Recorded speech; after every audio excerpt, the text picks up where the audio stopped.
I was recently reading Robert Greene's 48 Laws of Power, and I stumbled across a very interesting concept. It's the 34th law, I believe, which is entitled Act Royal in Your Own Fashion. Act like a king to be treated like one.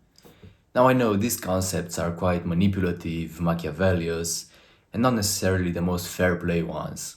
But I believe that if you are struggling with social anxiety, if you are struggling socially in general, this concept is going to be golden for you. Because the goal is not to be that arrogant king, the king that just sees himself as being superior to every other human being. We don't want to take the superiority trait from the king's personality, but rather the security trait. That's what you're missing. Imagine a king. He doesn't care at all what other people think of him. If anything, he's even fat and ugly, and maybe he stinks as well, but he doesn't care. He's just there, being himself, without any constraints.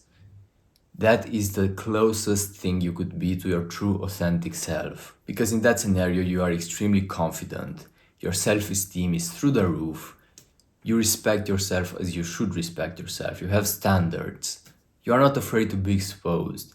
And anyway, you would be all of these things, you would show all of these traits by default if you wouldn't suffer with social anxiety and if you would be able to just be authentic, because that is the authentic you. The most subtle details of your behavior should be congruent with royalty. Remember this the next time you are in social situations, that you are the king. Why? Well, because you really are. You are the king of your own body, mind, experiences.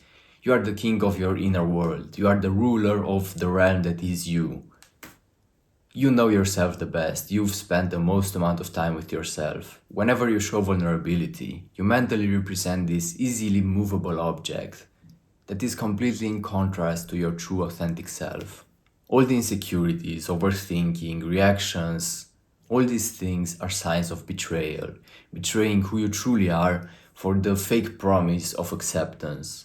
As unique and niched as authenticity might be, there is one aspect of it that just stays consistent from person to person, and that is composure and confidence, self-esteem, all these things. The only authentic you is the royal you, the relaxed you, calm, composed, confident. You don't have to blindly trust my words, test it for yourself. Next time you go out there, just imagine you are the king, and then audit what it feels to be the king. How do you move? Where do you look? How do you feel? How do you behave in reaction to other people? Do you contribute to society more? Are you more composed? Are you more relaxed? How does the king version of you behave? And take all that data into account because it's very valuable. That is data about your true authentic self. That is data that should not be ignored. You shouldn't do this and then just forget about it in 2 days' time. You should take this into account and employ it into your life all the time.